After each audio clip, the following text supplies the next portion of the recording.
A typewriter is a machine that is used for typing on a piece of paper instead of writing by hand. It has keys for typing letters, numerals, and symbols one at a time. Typewriters were created in 1829.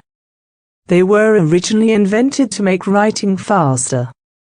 A typewriter does not have computer memory. As with writing with a pen, it is difficult to correct mistakes. One advantage is that many of them are not electrical, so you do not need to plug them in. Hackers cannot see what you have typed.